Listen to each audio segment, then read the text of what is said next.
L'enseigne suédoise Ikea aurait espionné ses salariés, mais aussi ses clients, pendant des années, un système mis en place avec la complicité d'anciens policiers. Le géant mondial de l'ameublement, Ikea, aurait usé de méthodes illégales, pour espionner, durant des années, des salariés et des clients. C'est en février 2012 qu'éclate cette incroyable affaire, lorsque le Canard enchaîné publie des courriels échangés entre Ikea France et une société privée de sécurité, dans lesquels il est question de payer un accès illégal aux fichiers de police afin d'obtenir des renseignements sur des employés mais aussi des clients en litige avec Ikea. Aussitôt une enquête judiciaire est ouverte. Dans l'intervalle, les juges ont perquisitionné, saisi des mailles et entendu les principaux protagonistes de cette affaire qui ressemble à s'y méprendre à de l'espionnage. 6 ans plus tard, l'enquête est bouclée et le parquet de Versailles demande le renvoi en correctionnel de 15 personnes, dont 2 anciens patrons d'Ikea France pour collecte illicite de données personnelles.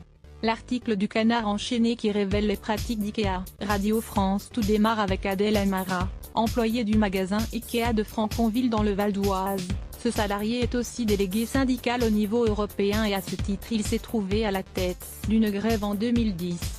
Peu après ce grand mouvement social, Adel Amara raconte qu'il a l'impression d'être suivi. En me promenant j'ai croisé un vigile, le même était encore là quand je faisais mes courses, raconte-t-il. Je voyais aussi une personne dans sa voiture qui restait garée en bas de chez moi. L'homme conclut, évasif, on m'avait bien dit qu'on me ferait payer les grèves.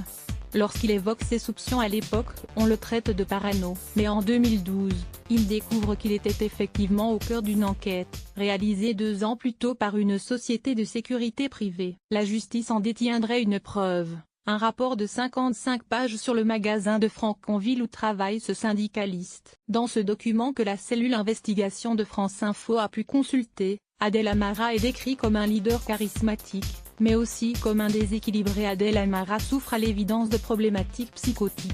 Un drogué. Les cadres sont unanimes à souligner la probabilité élevée de consommation de drogue. L'observation de son comportement laisse penser qu'il utilise préférentiellement de la cocaïne, ou un alcoolique. Une personne interviewée est même certaine qu'Adel Amara sentait l'alcool à 2 reprises au moins. Cependant, cette information n'est pas recoupée par les autres entretiens. De confession musulmane mais peu pratiquant, l'usage de l'alcool n'est pas autorisé par sa religion.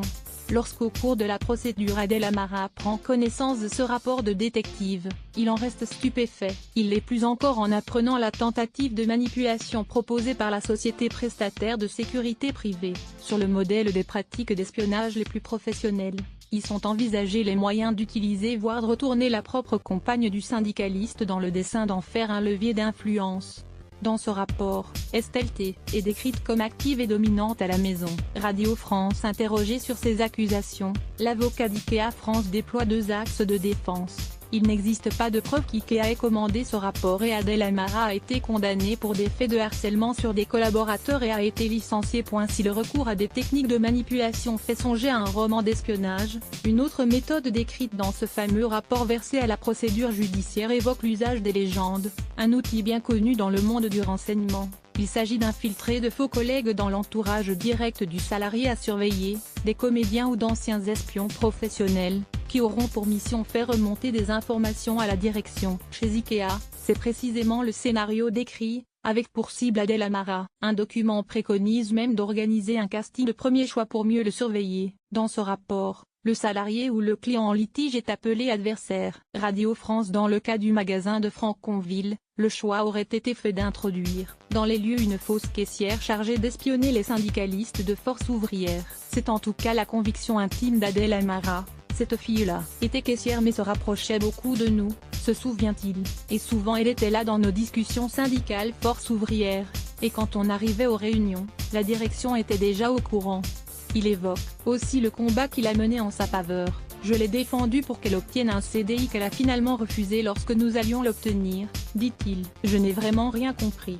Ce n'est pas la première fois qu'une entreprise est soupçonnée d'avoir recours à des personnes infiltrées. La journaliste indépendante Anne-Sophie David a mené une enquête sur le sujet, pour le livre Syndicat Filou, coécrit avec Benoît Broignard et Max Milo, 2012. Selon elle, ce type de méthode a été employé lors du conflit social chez Molex, près de Toulouse. Chez Molex, tout a commencé lorsque le groupe a fait appel à une société de sécurité, raconte la journaliste. En septembre 2009, suite à l'annonce brutale de la fermeture du site, Une équipe de gardiennage est mise en place pour écouter et surveiller les salariés et les grévistes. Un mois après, en octobre, un implant moins une personne infiltrée, est placée à un poste clé au cœur de l'entreprise et des recherches d'informations sont menées pour profiler les leaders de la contestation, poursuit Anne-Sophie David. Puis, une opération nocturne est menée pour exfiltrer une partie du stock et des machines-outils en toute illégalité. C'était une situation digne d'un film. Pendant plus d'un an, les salariés de Molex vont vivre sans le savoir sous la loupe de ces consultants infiltrés. On connaît la suite de l'histoire, tous les salariés ont été licenciés et les brevets ont été dupliqués par la maison mère aux États-Unis. Selon des documents récupérés par les juges, les enquêtes internes auraient concerné non seulement plusieurs dizaines de salariés mais aussi de possibles recrues. L'objectif de la direction était de vérifier le pédigré judiciaire des candidats, a affirmé devant les enquêteurs